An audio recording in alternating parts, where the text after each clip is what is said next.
What's going on, people? If you don't know by now, I go by the name FIBRE, and I'm back with another reaction video, man. Yo, I know I haven't really been uploading on this channel, but don't worry, I still do YouTube.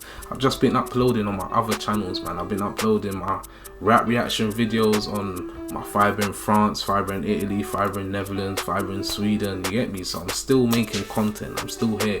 But recently I've kind of dove into like documentary style reactions, and they're getting a good response. People are saying they like the content in it. So this one here, we got an interesting one for you guys today. This one is called Turning 12-Year-Olds into Drug Dealers, the War on Drugs. Now, by the police uniform, I believe this is the UK police. But before we get into this one, don't forget to like, comment, subscribe if you enjoyed the video. Hit the bell for post notifications so you're alerted every time I upload, man.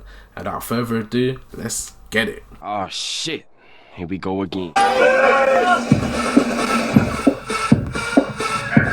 For the past 5 years or so, even amid all the noise around coronavirus and Brexit, one key issue has completely dominated crime, policing and drugs in the UK. This is the story of how the war on drugs created a situation in which children across Britain are routinely and brutally exploited. Yeah, man, he's talking about sending young kids to country, like to go and sell drugs, or like send them out of town, OT, you get me?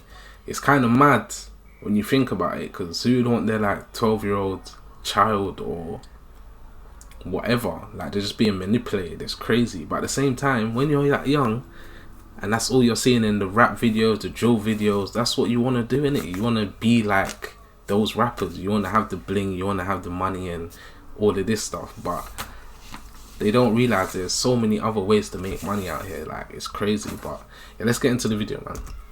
To sell crack and heroin. This is the story of County Lines.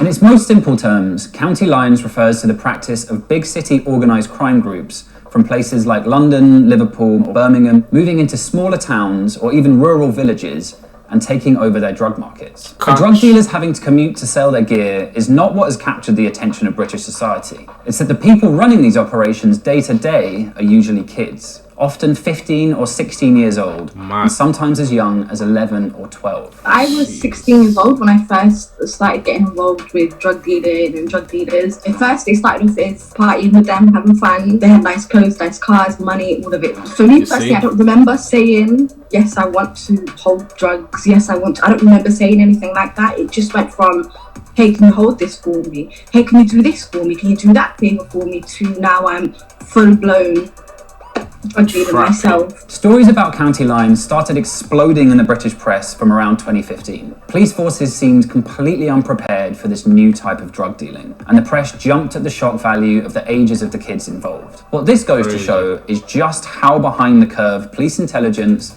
politicians and large sections of... Yeah, for real, because you didn't really hear the media talking about country or county lines until like roughly around the time he said, and people have been going country forever. Like, people have been going out of town to pick up drugs or to sell drugs because it's easier for the longest.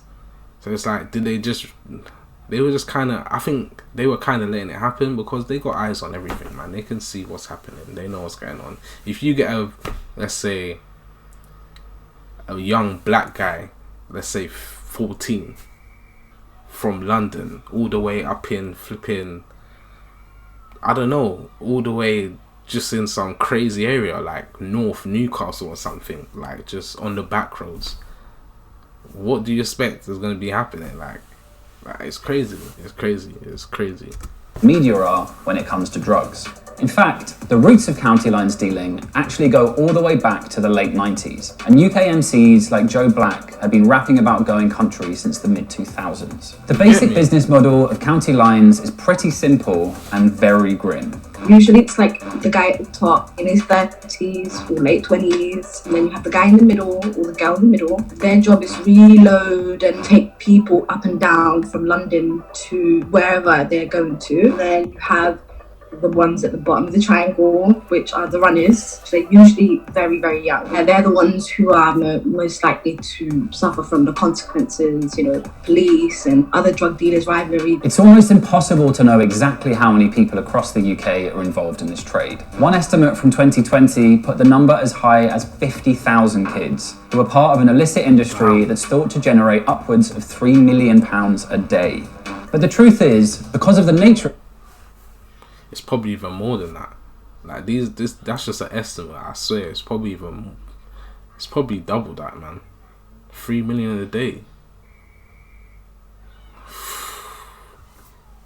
You see, this is why the young kids get involved in this. This is too, like, the business side of it is too attractive. Like, imagine your mum is going to work, yeah? You're a young kid, your mum's going to work, she's making, let's say, just under £2,000 a month. You're a young kid, imagine making £2,000 a week. Huh?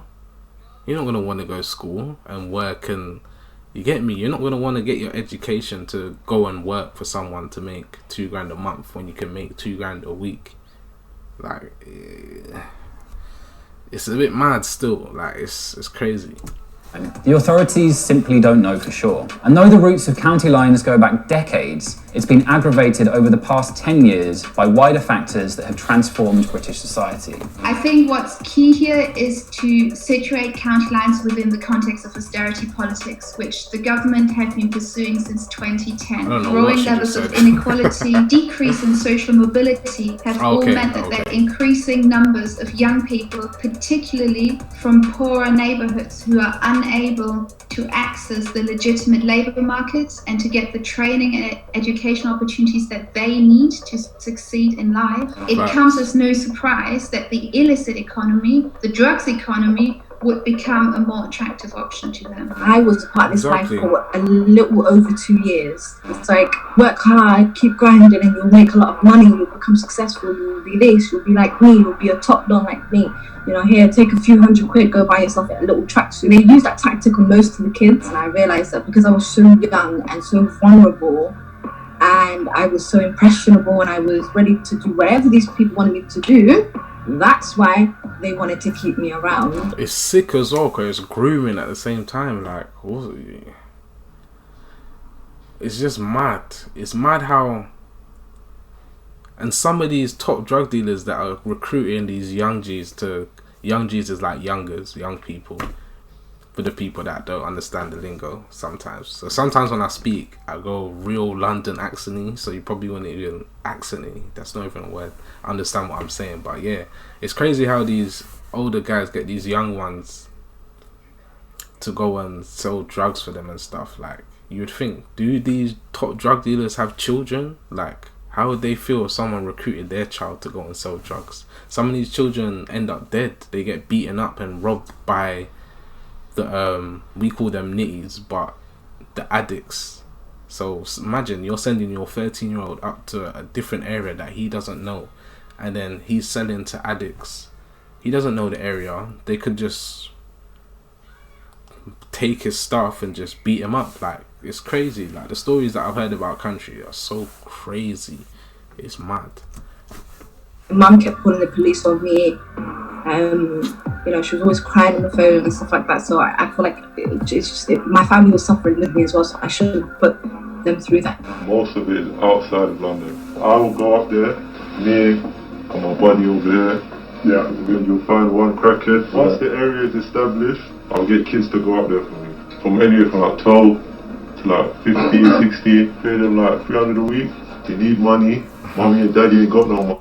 So he's going to give them 300 a week. So how much do you think he's making a week? Just think about that. So either they come to uncle. Uncle will send them out there. Let them have a week, 2 weeks in boot camp. It's laughable at the same time, but it's real life. Once they get the hang of it, I'll just let them be. But what letting them be actually means for organised crime groups is exposing these kids to extreme danger from rival gangs and often the customers themselves. I've even witnessed countless stabbings. A group of young men were coming out from different sides of the road and they went directly for my friend. They were punching him, but I didn't know that the whole time they had blades in their hand.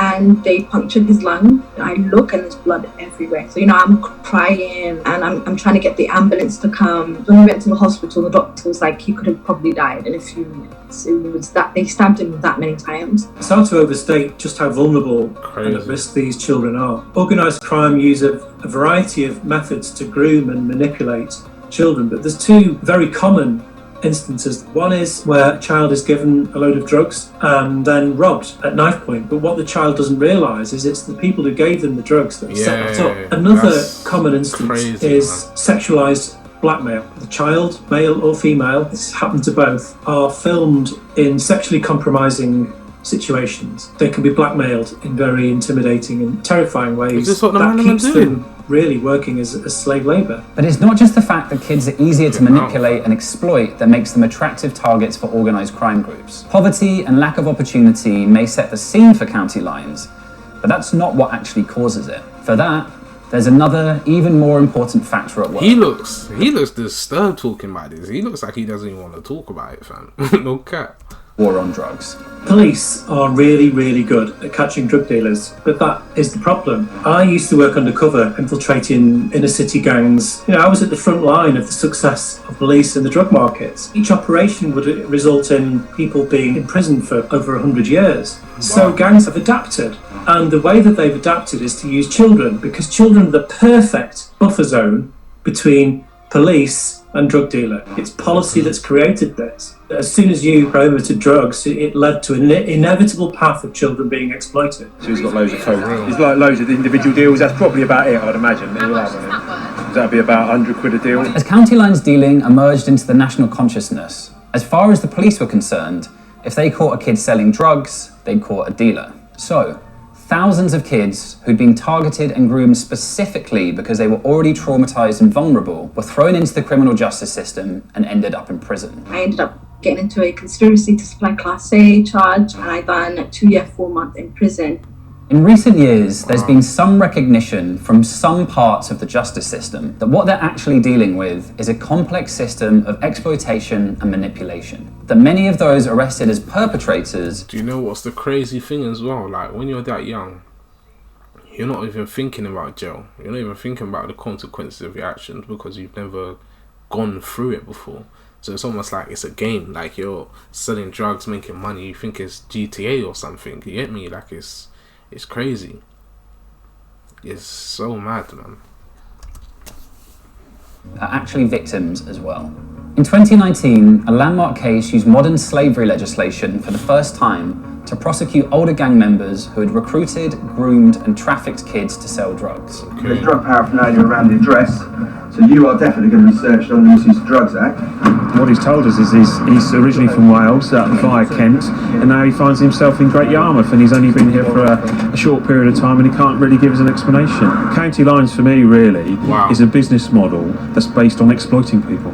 But there are still serious difficulties even here. For starters, it's generally much easier for the police to build a drug dealing case than a human trafficking case. And even when this law is applied, there's no guarantee it's providing the sort of protection that the police and politicians often claim it is. The Modern Slavery Act was not designed with this demographic and this type of problem in mind. The key problem here that I see is the difficulty that exists in terms of drawing the legal as well as moral distinction between perpetrators and victims. Yeah. Put simply, modern slaves can also become modern slave masters, and modern slave masters can become modern slaves. And I've sat in cases where the same young person was both being prosecuted for human trafficking offences, while at the same time running the defence that he was a modern slave himself for drugs charges. But even amid this impossibly complex situation, the biggest obstacle to actually dealing with this crisis is that politicians still seem intent on beating the same old drums of the war on drugs.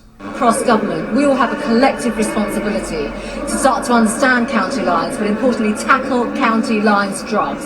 The gangs, the perpetrator, the individuals and the organisations behind county lines, so we can quite literally cut the head off the snake and get to the very root causes, the upstream causes of why county lines has become such an issue in this country. When I hear a Home Secretary talking about cutting the head off a snake, it's just painful, because it's what Home Secretaries have been saying for decades and decades. But this isn't a snake, it's a hydra. Cut the head off this and many grow back and they all stop fighting with each other. That's what I'm saying. You can only make it harder for the drug dealers to sell their drugs. You can't stop it. You can't. It's impossible. It's literally impossible. Because police never reduce the size of the market. The big elephant in the room here when we talk about exploited kids being rescued is if you rescue 100 kids, that means another 100 kids get sucked into the whole thing. Exactly. Because the demand remains the same. Exactly. As long as there's a demand, there will always be a supply. And is there good demand? Yeah, always, anywhere, everywhere. The commitment of British police and politicians to protect children was also called into serious question in 2019, when it emerged the police were actively recruiting kids involved in county lines to become informants, known as covert human intelligence sources, exposing them to potentially dangerous situations. The government has just pushed through a bill called the CHIS Bill, which is police jargon for informant or police spy. And this bill makes it easier for the police to recruit children. Now, this is a direct response to county lines, and it's part of the fear of a political crisis that county lines will inevitably bring. As an undercover operative, I experienced many near-death experiences, and I'm now diagnosed with chronic PTSD. That's something I'm going to have to live with for the rest of my life. Crazy. Children are going to be facing these same dangers. And you see now? Nah, that's wrong. That is so wrong. Because now you got children suffering from PTSD. Like, what? Imagine if something happens to them, like the drug dealer finds a wire or finds out they've been snitching or working with the police. And now this is the police fault. They're just making the situation worse, bro. Children are far more susceptible to mental health damage than adults are. Using kids as spies might show how desperate the police are to crack down on county lines networks. But to really understand county lines, you also have to look in detail at which drugs the gangs are actually selling and who they're selling to. This child exploitation phenomenon is specifically servicing one very narrow part of the drug markets, and that's the problematic heroin and crack cocaine market. There are solutions. If this was treated as a health issue, not a criminal one, if those vulnerable people were looked after by investment in their care, this child exploitation would virtually disappear overnight. Treatment services have been cut, whereas investment in law enforcement has gone up. And this is the wrong way round. The exploitation of children is a... See, it's all about, I don't know, man, it's all about control and money at the end of the day. Because like you said, if you want the problem to stop, you have to stop it at the root cause, and that is the people, the addicts, the people that want to take crack and heroin. Not want to, but because I don't even like using the word addicts. It's like, it's crazy because it's crazy. Imagine some people, someone's injected them, they didn't even have the choice to say, oh, what's in this, let me inject it. Someone's injected them, now they're hooked. That's just crazy, and now they're an addict. Like, it's crazy how things like that can happen. But it just shows, like, the police, I don't know, man. I don't want to talk too much, you get me? Because it's another thing. Like, hit me up on Instagram if you want to get me communicate on a deeper level, but I ain't trying to get blacklisted right now. That's not the move right now, you get me? But yeah, man, damn. Constant feature of the war on drugs. From Mexico oh to yeah, Afghanistan. sorry, I lost my train of thought. I was just waffling. But yeah, I was saying, basically, you have to stop it at the addicts. You have to give them better healthcare and just let them... Because then the people will be making drugs for no reason. Like, no one will be buying it. As long as the supply is... As long as the demand is there, there'll always be the supply. So you have to cut off at the demand, not wait until it's supplied and then arrest everyone and send everyone to jail. Now they're suffering from PTSD and anxiety and depression because they went to jail, and it's an endless cycle. It's crazy.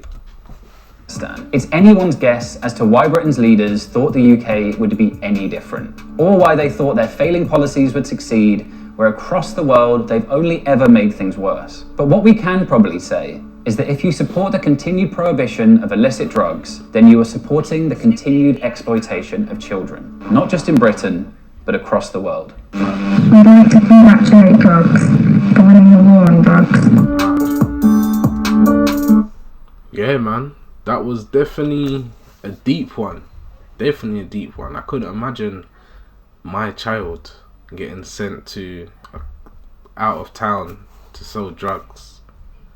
most of these kids are having to plug, which is putting the drugs in your, you get me, in your cavity, you get me? So it's a bit mad. How are you doing this to young kids? Like it's mind-boggling to me. But at the same time, these drug dealers, they don't have a heart, really. You can't to be doing this. You can't.